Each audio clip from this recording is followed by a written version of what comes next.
कहानी की शुरुआत होती है इजिप्ट के एक शहर में। जब लिली घर वापस आई तो उसने अपने पालतू पंछी को पिंजरे के नीचे एक काले लिक्विड में गिरा हुआ देखा। उसने घबरा कर अपनी माँ से उसे बचाने को कहा, लेकिन उसकी माँ ने पंछी को उठाया और उसे अपने हाथों से कुचल दिया। इसके बाद लिली के माँ बाप घर के नीचे बने एक तहखाने में गए जो एक काले पिरामिड के नीचे था। वहाँ एक रहस्यमयी पत्थर का ताबूत रखा हुआ था जो इतना भारी था कि उसे खोलने के लिए लिली के पिता को जंजीरों का सहारा लेना पड़ता था। उसके अंदर एक मम्मी लेटी हुई थी और लिली की माँ उसके पास जाकर देखने लगी कि कहीं वो जाग तो नहीं गई। तभी अचानक मम्मी हिली और सारी मोमबत्तियां बुझ गई। दोनों ने जल्दी से मोमबत्तियां दोबारा जला दी और फिर माँ ने कहा कि मम्मी अभी नहीं जागी है। लेकिन अगले ही पल मम्मी ने अचानक अपनी पट्टियों को तोड़ दिया और ताबूत से जुड़ा हुआ एक हुक सीधा जाकर उसके जबड़े में घुस गया। उसने उसे हवा में उठा दिया और मार डाला। उसी वक्त उस ताबूत का ढक्कन अचानक से बंद हो गया और अंदर बंद मम्मी उसे पीटने लगी। इस घटना के कुछ समय बाद हम चार्ली और लाइसा को इजिप्ट में देखते हैं जो अपने बच्चों के साथ यहाँ छुट्टियां मनाने आए थे।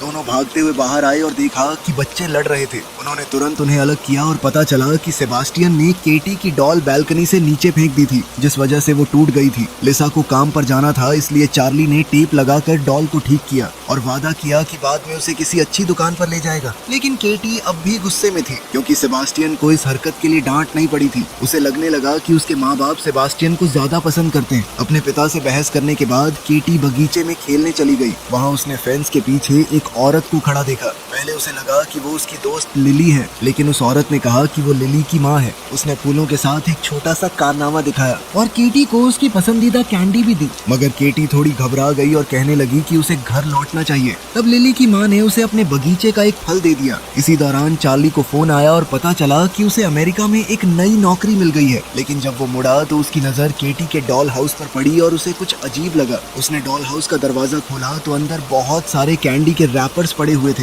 हैरानी की बात ये थी कि ना उसने और ना ही लिसा ने बच्चों को कोई भी कैंडी दी थी। तो चार्ली ने सेबास्टियन से पूछा कि ये रैपर्स कहाँ से आए। इस पर सेबास्टियन ने बताया कि केटी की एक दोस्त है, वो उसे गार्डन में मिलने आती है, उसी ने दिए थे ये। उधर केटी जैसे ही फल पकड़ने लगी, लिली की माँ ने माफी मांगी और धीरे धीरे कोई मंत्र पढ़ने लगी। अचानक वो फल फट गया और उसके अंदर से एक कीड़ा निकला। वो सीधा केटी के मुंह के अंदर घुस गया। अचानक केटी सांस न ले पाने की वजह से जमीन पर गिर पड़ी। जब तक चार्ली गार्डन में पहुंचा, केटी वहां से गायब हो चुकी थी और फेंस में एक सुराख बना हुआ था। घबराया हुआ चार्ली तुरंत सड़क पर दौड़ा और पड़ोसियों से पूछने लगा कि क्या उन्होंने केटी को कहीं देखा है। तभी अचानक रेतीले तूफान के आने का अलार्म बजने लगा और चार्ली ने एक औरत को बच्ची के साथ भागते देखा। वो तुरंत उनके पीछे दौड़ पड़ा। कुछ देर तक वो उस औरत का पीछा करता रहा, लेकिन तेज आंधी और लोगों में मची अफरा तफरी की वजह से वो औरत भाग निकली।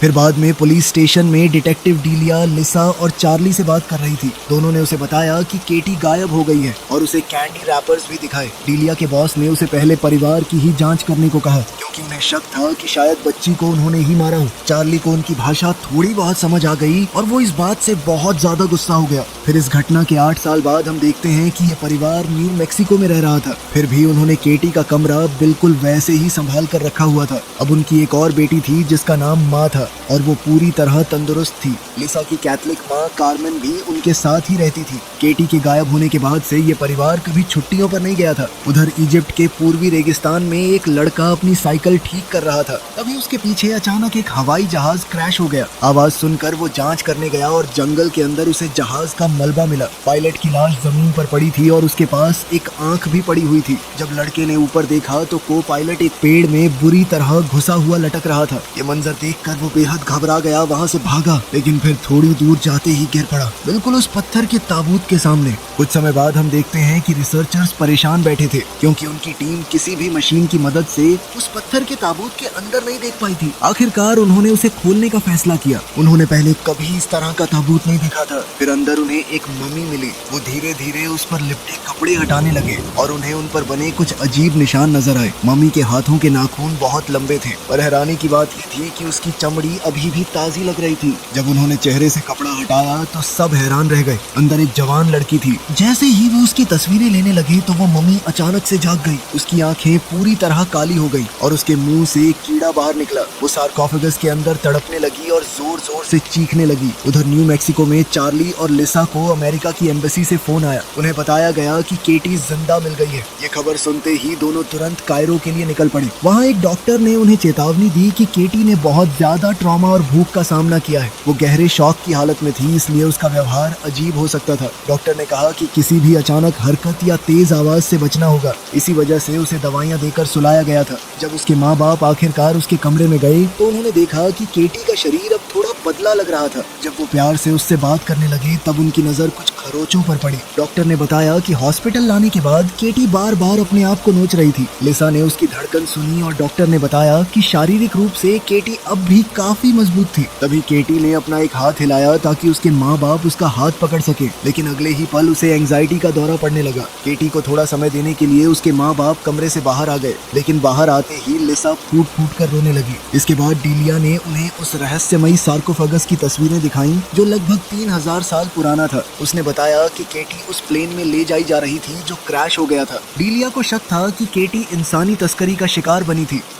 अगले दिन चार्ली और लिसा केटी को घर ले आए। उसे देखकर उसके भाई बहन भी काफी घबरा गए। व्हीलचेयर को मुश्किल से सीढ़ियों पर चढ़ाया गया और केटी को उसके बेड पर लेटा दिया गया। फिर कार्मेन ने अपनी पोती के लिए प्रार्थना की और उसके माथे पर किस किया, लेकिन अचानक केटी सीधी बैठ गई और उसने कार्मेन के सिर पर जोर से अपना सिर दे मारा। उसके बाद उसका शरीर अजीब तरह से पीछे की तरफ मुड़ने लगा और वो बेड के ऊपर हवा में तैरने लगी। फिर उसकी पीठ से डरावनी क्रैक की आवाज आई और वो धड़ से बेड पर गिर पड़ी। अचानक उसका शरीर फिर से तड़पने लगा। चार्ली ने उसे पकड़कर रोक लिया ताकि लिसा उसे नशे की दवाई दे सके। फिर उस रात चार्ली जवाब ढूंढने के लिए सार्कोफेगस और उस पर लपेटे हुए कपड़े की तस्वीरें देखने लगा। उधर लिसा केटी के पास बैठी थी और उसे पुरानी फैमिली फोटोज दिखाते हुए उनकी पुरानी जिंदगी के बारे में बात कर रही थी, लेकिन केटी बस तकिए पर गिरकर चुप पड़ी रही। कुछ देर बाद जब चार्ली अपनी पत्नी को देखने गया तो उसने लिसा को केटी के बेड पर सोता हुआ पाया, लेकिन केटी वहाँ नहीं थी। अब दोनों घबरा कर उसे ढूंढने लगे। इसी बीच माँ की नींद कुछ अजीब आवाजों से खुल गई। उसने तुरंत सेबास्टियन को जगा दिया और जब उसने भी दीवारों के अंदर से आती हुई वो अजीबोगरीब आवाजें सुनी तो वो भी घबरा गया। अचानक ऐसा लगा जैसे दीवार के अंदर कुछ हिल रहा हो। सेबास्टियन ने तुरंत एक बैट उठा लिया, लेकिन कुछ करने से पहले ही उसके माँ बाप वहाँ पहुँच गए। फिर लिसा ने दीवार में बना हुआ एक छोटा दरवाजा खोला, लेकिन उसके सामने से कोई चीज तेजी से भाग गई और वो डर गई। वो दीवार के अंदर घुसी और उसने देखा कि केटी कुछ बॉक्सेस के पीछे छुपी हुई थी, लेकिन जैसे ही केटी ने उसकी आवाज सुनी वो भाग निकली। फिर एक डरावनी चेस शुरू हो गई। इधर चार्ली दूसरी तरफ से आवाजों का पीछा करते हुए उनके साथ साथ दौड़ने लगा। तभी दीवार पर एक बिच्छू रेंगता हुआ नजर आया। केटी ने तुरंत हाथ बढ़ाकर उसे पकड़ लिया और सबके सामने उसे खाना शुरू कर दिया। शोर सुनकर माँ और सेबास्टियन भी वहाँ पहुँच गए। वो बिल्कुल ऐन वक्त पर केटी के कमरे में आए और देखा कि केटी दीवार के अंदर से बाहर निकल रही थी, जबकि उसके माँ बाप उसे संभालने की कोशिश कर रहे थे।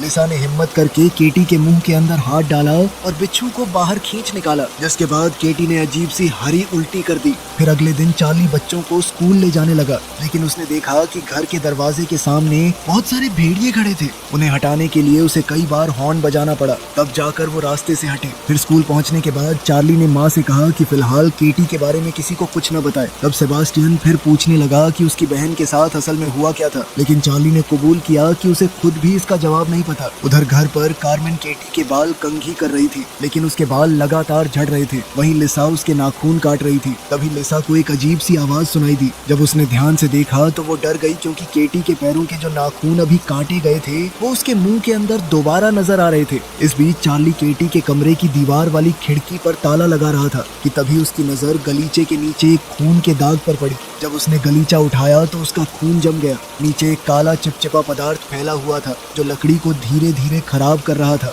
उधर लिसा जब केटी का आखिरी नाखून काटने लगी तो वो इतना सख्त था कि उसे ज्यादा जोर लगाना पड़ा। इस वजह से नाखून के साथ उसकी काफी सारी चमड़ी भी उखड़ गई। अचानक चार्ली को कार्मेन की चीख सुनाई दी। वो तुरंत बाथरूम की तरफ भागा और देखा कि दोनों औरतें जमीन पर गिरी हुई थी, लेकिन केटी वहाँ नहीं थी। अभी एक आवाज सुनकर उसने देखा कि केटी सीढ़ियों से नीचे भाग रही थी। पास में दीवार पर खून से बना एक हाथ का निशान भी था। जब चार्ली ने एक दरवाजा खोला तो उसने देखा कि केटी बहुत दर्द में थी और एक लोहे की रॉड से अपने पैर को बार बार मार रही थी, जैसे वो उसे अलग कर देना चाहती हो। कुछ देर बाद हम देखते हैं कि केटी को फिर से दवाइयां देकर बेड पर लिटा दिया गया और लिसा ने उसके पैर पर पट्टी बांध दी थी। चार्ली ने कहा कहा कि उन्हें केटी को किसी स्पेशल हॉस्पिटल में भेजना चाहिए, लेकिन लिसा ने साफ मना कर दिया। वो अपनी बेटी को दोबारा खोना नहीं चाहती थी। तभी दोनों के बीच कॉरिडोर में बहस शुरू हो गई। इसी दौरान चार्ली को एहसास हुआ कि लिसा अब भी केटी के गायब होने के लिए उसे दोष देती है, लेकिन चार्ली ने याद दिलाया कि उसे भी उस कैंडी वाली दोस्त के बारे में कुछ पता नहीं था। ये बात सुनकर लिसा और ज्यादा दुखी हो गई और उसने चार्ली के मुंह पर दरवाजा बंद कर दिया।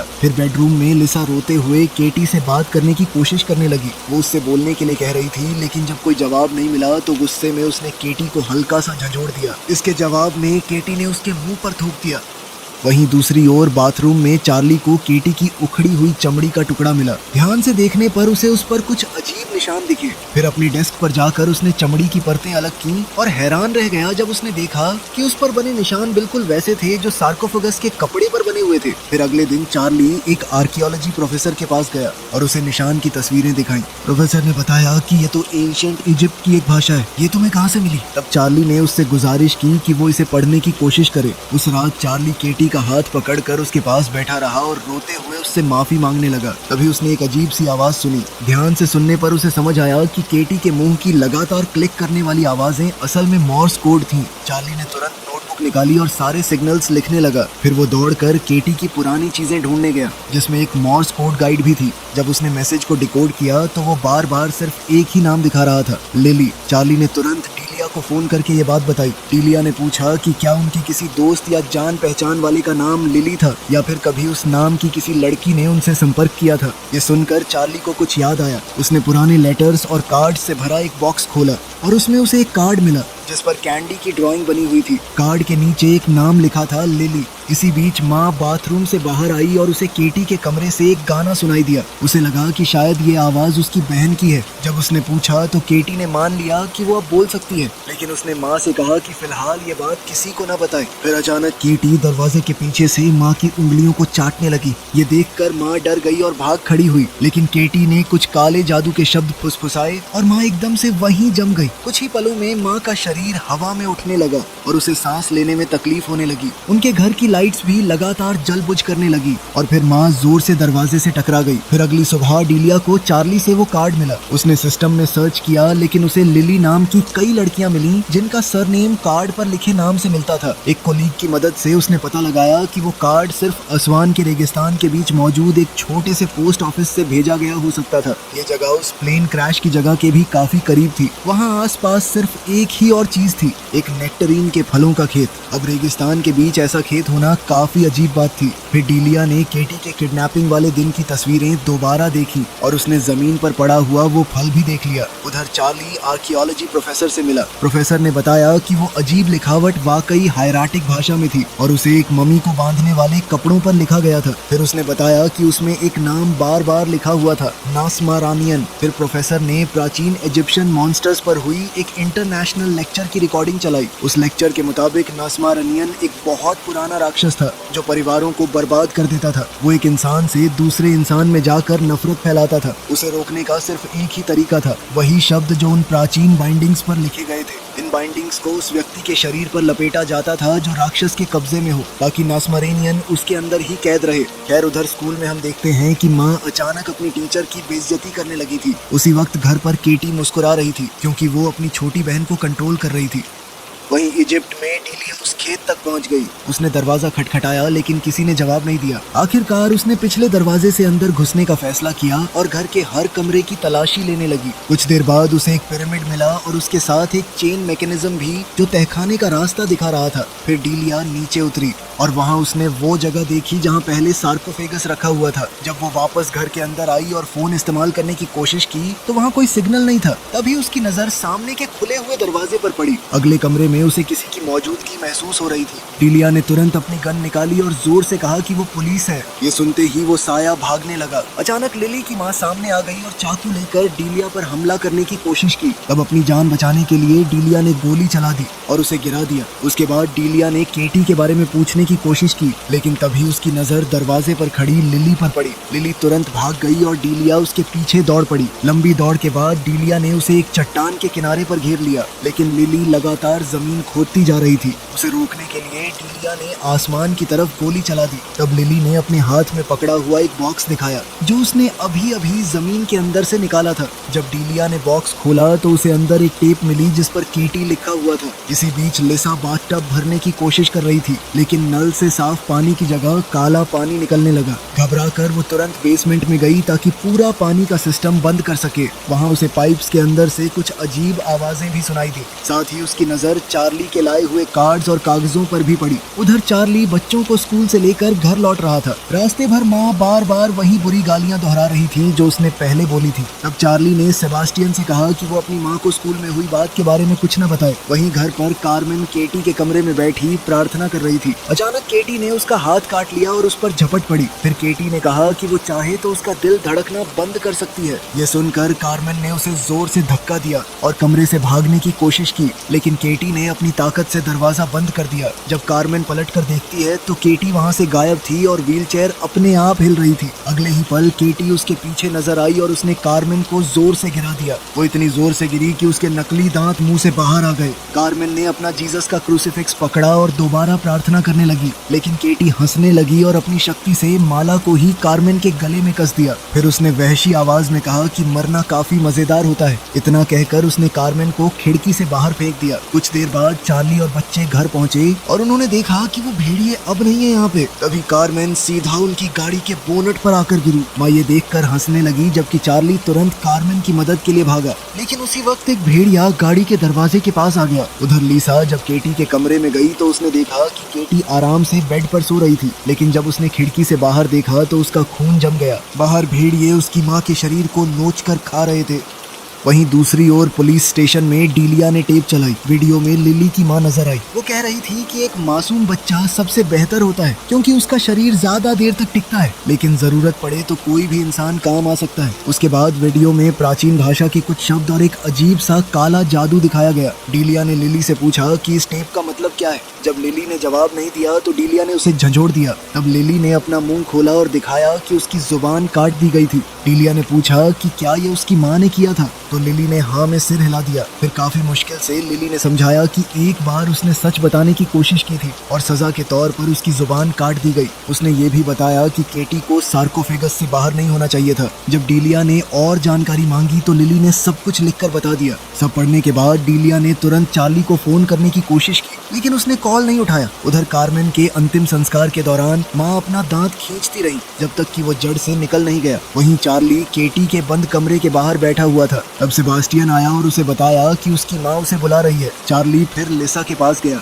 इस बार लिसा भी मान चुकी थी कि केटी को किसी खास हॉस्पिटल में भेजना ही पड़ेगा। इसी दौरान सेबास्टियन केटी के कमरे के बाहर पहरा दे रहा था। तब उसने अंदर से केटी की आवाज सुनी। केटी बहुत प्यार और मासूमियत से बोल रही थी कि वो भी सबके साथ रहना चाहती है। ये सुनकर सेबास्टियन डर गया। वो दौड़कर अपने कमरे में चला गया और हेडफोन्स पहनकर खुद को उस आवाज से दूर करने की कोशिश करने लगा, लेकिन सेबास्टियन के दिमाग में अब भी केटी की आवाज गूंज रही थी। केटी उससे पूछ रही थी कि क्या उसे वो गुड़िया याद है जो उसने बैल्कनी से नीचे फेंक दी थी। फिर उसने कहा कि उसी बात से उसे भी ग्रैंडमा को फेंकने का आइडिया मिला था। उधर किचन में माँ के सारे दांत टूट चुके थे। छत पर एक दाग नजर आ रहा था जो बिल्कुल केटी के कमरे में मिले खून के दाग जैसा था। कुछ ही देर में वो हिस्सा टूट गया और अचानक उसमें से केटी बाहर आ गई। फिर माँ कार्मेन के ताबूत के पास गई और उसके मुंह से एक धागा खींचने लगी। धागा खींचते ही कार्मेन का मुंह खुल गया। जब माँ ने अपने माँ बाप की तरफ मुस्कुरा कर देखा तो उसके मुंह में कार्मेन के दांत लगे हुए थे। तभी एक आदमी गलती से उससे टकरा गया तो माँ अचानक उस पर टूट पड़ी और उसकी गर्दन पर झपटने लगी। जब आसपास के लोग उसे रोकने की कोशिश कर रहे थे तब केटी छत पर रेंगती हुई ताबूत के ऊपर पहुंच गई। फिर वो सीधा ताबूत में कूद गई और कार्मेन पर टूट पड़ी। ये देखकर लिसा घबरा गई और केटी को बाहर खींचने के लिए दौड़ी, लेकिन ताबूत का स्टैंड टूट गया और दोनों शरीर बाहर गिर पड़े। उसी पल माँ होश में वापस आ गई, जबकि केटी कार्मेन के जख्मों से बह रहा खून चाटने लगी। फिर अंतिम संस्कार खत्म होने के बाद केटी को व्हीलचेयर से बांध दिया गया और उसके कमरे की खिड़की भी सील कर दी गई। अब चार्ली उसके कमरे में बैठकर उस पर नजर रखने लगा, लेकिन इससे भी केटी की शक्तियां नहीं रुकी। वो बार बार सेबास्टियन को अपना सर बेड से टकराने पर मजबूर कर रही थी। उधर लिसा सामान पैक कर रही थी और माँ लगातार उसे बुरा भला कह रही थी। वो कह रही थी लगी कि लिसा एक बुरी माँ है। तभी अचानक केटी की व्हील चेयर हवा में उठने लगी और इसी दौरान घंटी बजी। दरवाजे पर डीलिया थी। वो अपने साथ वो टेप लाई थी और लिली की माँ ने जो कुछ कहा था उसका मतलब समझाने लगी। उसने बताया कि एक शरीर लंबे समय तक राक्षस को रोक नहीं सकता, इसलिए राक्षस को कैद रखने के लिए बार बार एक नया शरीर तैयार करना पड़ता है। जब से उनके परिवार को ये श्राप मिला था तब से 82 बार मम्मी बनाने वाला काला जादू किया जा चुका था। लिली की माँ ने ये वीडियो इसलिए रिकॉर्ड की थी ताकि आने वाली पीढ़ियां भी इस प्रक्रिया को जारी रख सकें। वीडियो में फिर केटी को सार्कोफागस के ऊपर लटकाया हुआ दिखाया गया। उसके पास पिछली मम्मी भी रखी हुई थी। जैसे ही लिली की माँ मंत्र पढ़ने लगी, मम्मी जाग उठी। उसके मुंह से एक काला लिक्विड निकला जो उसने केटी के मुंह में थूक दिया। इसके बाद सब लोगों ने केटी को जादुई कपड़ों में लपेट दिया और उसे सार्कोफागस में बंद कर दिया। डीलिया ने समझाया कि राक्षस को जमीन के नीचे कैद रखना होता है, लेकिन अब वो आजाद घूम रहा था। सेबास्टियन को अपने पास बुला लिया। फिर सेबास्टियन खिड़की तोड़कर उसके कमरे में घुस गया। फिर उसने केटी की मदद की और उसके शरीर से सारी पुरानी चमड़ी हटा दी, जिससे उसकी नई चमड़ी बाहर आ गई। उधर लिसा अपनी बेटी को बचाने के लिए घबराहट में दौड़ रही थी, मगर इसी बीच डीलिया ने कोई आवाज सुनी। उसे पता नहीं था कि कार्मेन अपने ताबूत से बाहर आ चुकी थी। अब डीलिया तुरंत ऊपर भागी और लिसा के साथ मिलकर कमरा खोलने की कोशिश करने लगी। बाहर एक भयानक तूफान पूरे घर को घेर चुका था। वहीं लिविंग रूम में चार्ली अब भी टीवी के सामने सन्न बैठा हुआ था। तभी उसने एक आवाज सुनी। जब उसने पलटकर देखा तो उसके होश उड़ गए। उसने देखा कि कार्मेन वहां बैठी अपने ही अंतिम संस्कार का खाना खा रही थी। कार्मेन ने फिर चार्ली को गंदे इशारे करके अपने पास बुलाया, लेकिन उसी वक्त चार्ली को लिसा की मदद के लिए चीखने की आवाज सुनाई दी, इसलिए वो तुरंत वहां से भाग गया। उधर लिसा और डीलिया मिलकर दरवाजा खोलने की कोशिश कर रही थी। वो सफल होने ही वाले थे कि तभी केटी की ताकत ने उन्हें पीछे धकेल दिया। फिर कुछ पल बाद दरवाजा अपने आप खुलने लगा। जब दोनों ने अंदर देखा तो केटी अपने पूरे राक्षसी रूप में हवा में तैर रही थी।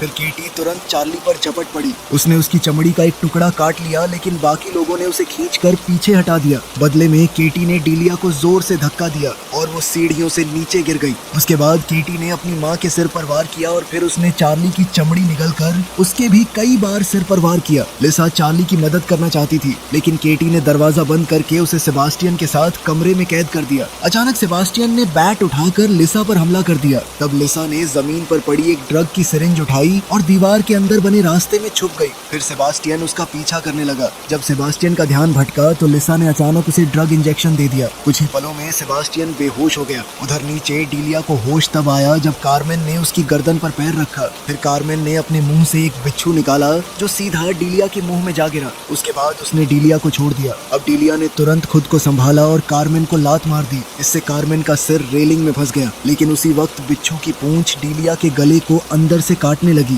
दर्द के बावजूद डीलिया ने अपने गले के अंदर हाथ डालकर बिच्छू को बाहर खींच लिया। उधर दूसरी ओर केटी चार्ली का गला दबाने की कोशिश कर रही थी। चार्ली ने उसे जोर से धक्का देकर अलग किया और फिर वो रेंगता हुआ सीढ़ियों तक जा पहुंचा और डीलिया से मिल गया। इसके बाद दोनों भागते हुए बेडरूम की तरफ गए। रास्ते में चार्ली ने डीलिया से कहा कि वो मंत्र के शब्द याद रखे। फिर जैसे ही केटी ने दोबारा अपने पिता पर हमला किया तो चार्ली ने उसे जोर से पकड़ लिया। तभी डीलिया ने मंत्र पढ़ना शुरू कर दिया। उसके गले में छेद हो चुका था, इसलिए उसने एक हाथ से उसे दबाए रखा। अब केटी लगातार तड़प रही थी और वो खुद को नोचने लगी। आखिरकार चार्ली ने उसे जोर से जमीन पर गिरा दिया। तभी लिसा भी कमरे में आ गई। चार्ली ने उसकी तरफ देखकर माफी मांगी और अगले ही पल केटी ने अपने मुंह से सारा काला लिक्विड चार्ली के मुंह में उगल दिया। इसी के साथ राक्षस दूसरे शरीर में जा चुका था। चार्ली और केटी दोनों एक साथ जमीन पर गिर गए। वो दोनों एक दूसरे का हाथ पकड़े हुए थे। फिर कुछ देर बाद केटी को होश आया और इस बार उसने अपनी माँ को नॉर्मल आवाज में मॉम कहकर बुलाया। कुछ समय बाद हम देखते हैं कि चार्ली को तहखाने में एक ताबूत के अंदर बंद कर दिया गया था।